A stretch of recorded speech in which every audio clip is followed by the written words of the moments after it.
For decades, whenever Japan hits the financial headlines, it's almost always paired with this underlying sense of impending doom. But today, we're not going to look at Japan as a cautionary tale. Instead, we're diving into what is arguably the largest economic experiment of the modern era. We're going to examine how a single nation completely defied the gravity of traditional economics, and why understanding Japan might just hold the key to understanding the future of the entire developed world. Let's start by looking at the everyday reality. It's a really striking contrast, isn't it? For well over 30 years, financial commentators have been repeatedly warning us that Japan was reaching the absolute end of its economic road.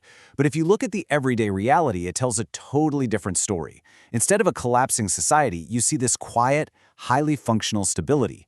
The financial system just kept running, Japanese companies remained absolute global leaders, and the society itself stayed remarkably resilient. You've probably heard the buzzwords every single time Japan makes the news. Crushing debt, the carry trade, borrowing yen cheaply to invest in higher-yielding assets somewhere else, negative interest rates, a collapsing yen, an aging population. These are the classic conventional warning signs that experts confidently claimed would lead to systemic failure. The argument was always that Japan's economy had slowed down way too much compared to those explosive decades that originally transformed it into an industrial powerhouse. And yet, the catastrophe just never arrived. So maybe we've all been asking the wrong question this whole time. Instead of asking, when is Japan going to collapse, we really need to be asking, how has Japan continued to function despite challenging so many of our deeply held economic assumptions? I invite you to treat this not as some weird anomaly, but as a truly fascinating intellectual puzzle. Part 1. Breaking the Economic Rules. You see, for generations, economics has been built around a handful of pretty rigid principles.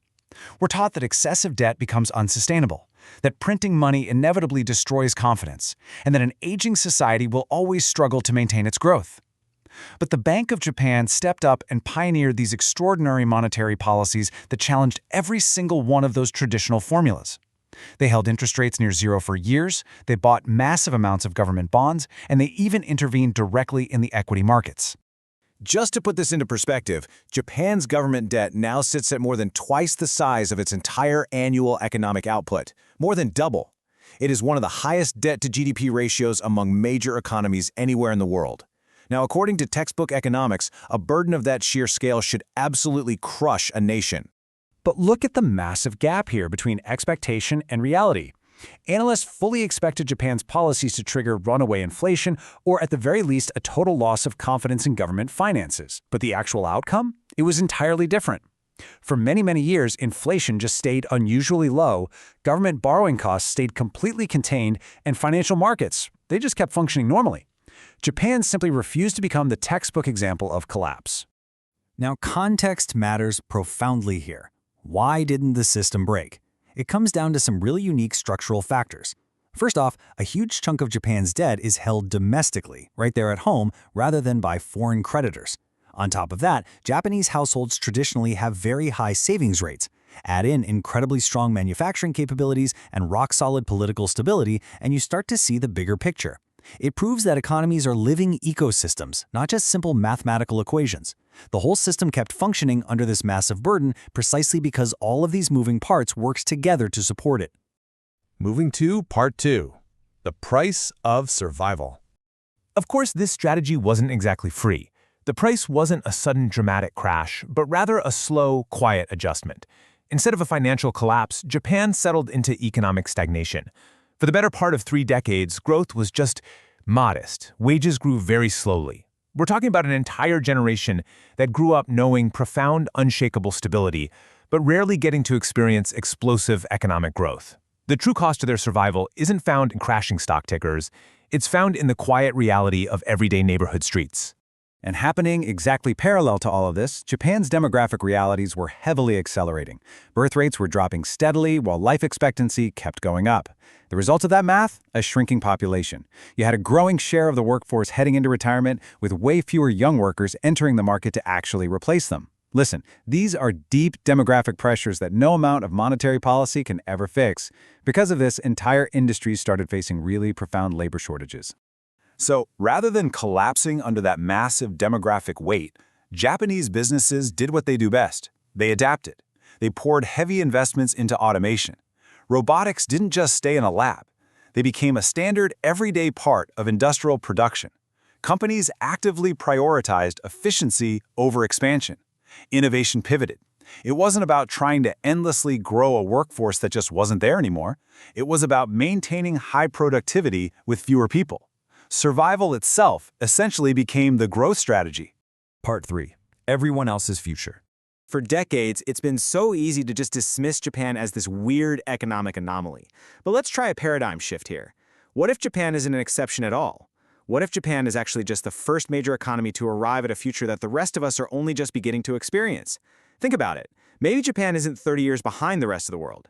Maybe, just maybe, it's 30 years ahead in economic adaptation. This completely reframes how we look at the current global landscape. Look across much of the developed world right now. Birth rates falling. Populations aging. Governments everywhere are carrying larger and larger debt burdens, and productivity growth is slowing down. Sound familiar? These are no longer just uniquely Japanese problems. They are shared emerging realities across the globe. Japan's past challenges are rapidly becoming the world's present. When you have fewer people available to work, the entire role of innovation fundamentally shifts. Technology stops being just a competitive advantage to get ahead. It becomes essential infrastructure just to stay afloat. This is exactly why things like artificial intelligence and automation aren't just exciting tech trends anymore. They are absolute economic necessities if you want to manage a shrinking workforce.